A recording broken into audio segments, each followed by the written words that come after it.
পৌষের সকাল থেকেই কুয়াশায় ঢাকা মাঠ। দুপুরেও কাটেনি সেই কুয়াশা। এরপর বিকেলের আগেই প্রায় ২ কিলোমিটার পরিত্যক্ত ধানি জমি কানায় কানায় ভরে উঠল বিভিন্ন বয়সী মানুষে। নানান রং ও আকারে প্রায় অর্ধশত ঘোড়ার দৌড় প্রতিযোগিতা দেখতে জমেছিল এই ভিড়। রংপুরের গঙ্গাচড়া গজঘণ্টা ইউনিয়নের গাউসিয়া বাজারে এই ঘোড়দৌড় প্রতিযোগিতা অনুষ্ঠিত হয়।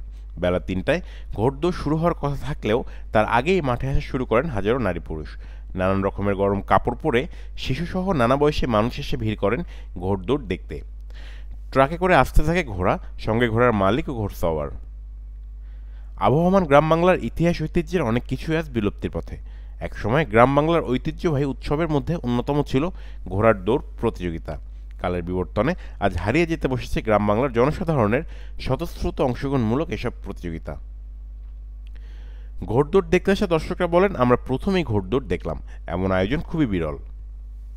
গাউসওয়ার বাজারে আমার এই প্রথম এই ঘোড়া দৌড় প্রতিযোগিতা খেলা আমি দেখলাম।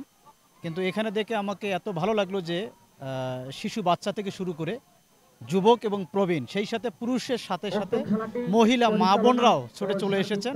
যতক্ষণ জন্ম হওয়া পর্যন্ত আমরা এখন পর্যন্ত এরকম কোনো খেলা হওয়া দেখি নাই।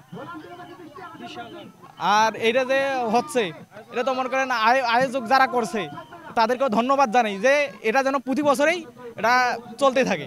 40-50 হাজারের যে পুরো দোলাটাই লোক দেখার জন্য। আমাদের ইউনিয়ন ছাড়াও বাইরে দিয়ে আসছে, অন্য ইউনিয়নেও আছে, পুরুষ মহিলা সবাই আসছে খেলার। রংপুরে বিভিন্ন সামাজিক কার্যক্রমের সঙ্গে জড়িত থাকা সমাজকর্মী তানভীর হোসেন আশরাফি বলেন, এই আয়োজন প্রতি বছরই হওয়া উচিত। দেখেছি যে অনেক ইতিহাসের সঙ্গে জড়িত এই ঘোড়া দৌড় প্রতিযোগিতা, এবং ঘোড়ার সঙ্গে যে সাওয়ারি যিনি থাকেন তার যে বুদ্ধিমত্তার একটা পরিচয় এই যে ঘোড়া দৌড়ে আমরা যে দেখি, এটি নিঃসন্দেহে এটা নজিরবিহীন।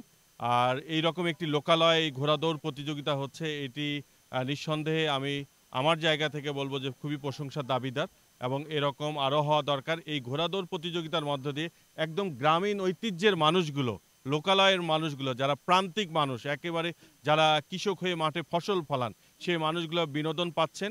সেই সাথে সাথে আমাদের যুব সমাজ মাদক থেকে দূরে থাকবে। গঙ্গাচড়া উপজেলার উপজেলা নির্বাহী অফিসার মাহমুদ হাসান মৃধা বলেন, এমন আয়োজন তরুণ সমাজকে মাদকমুক্ত রাখতে সহায়তা করবে। যে ঐতিহ্যবাহী এই যে ঘোড়দৌড় প্রতিযোগিতা, এর মাধ্যমে আসলে যুব সমাজ এই যে আমাদের কৃষ্টি কালচার রয়েছে সেই এগুলার সাথে সম্পৃক্ত হতে পারবে। এর মাধ্যমে মাদক, জঙ্গিবাদ থেকে শুরু করে বিভিন্ন ধরনের যে অপকর্ম রয়েছে যার সাথে তরুণ প্রজন্ম জড়িয়ে পড়ার সম্ভাবনা রয়েছে, সেগুলো থেকে মুক্ত থেকে মানুষ যেন এই তরুণ প্রজন্ম যেন এই সকল কার্যক্রমে যুক্ত থাকতে পারে, এই জন্য এই ধরনের ঘোড়দৌড় প্রতিযোগিতা সহ এই মেলাগুলো গুরুত্বপূর্ণ ভূমিকা রাখতে পারে। রূপসী বাংলার কবি জীবনানন্দ দাশের ঘোড়া কবিতার একটি লাইন, মাহিনের ঘোড়াগুলো ঘাস খায় কার্তিকের প্রান্তরে।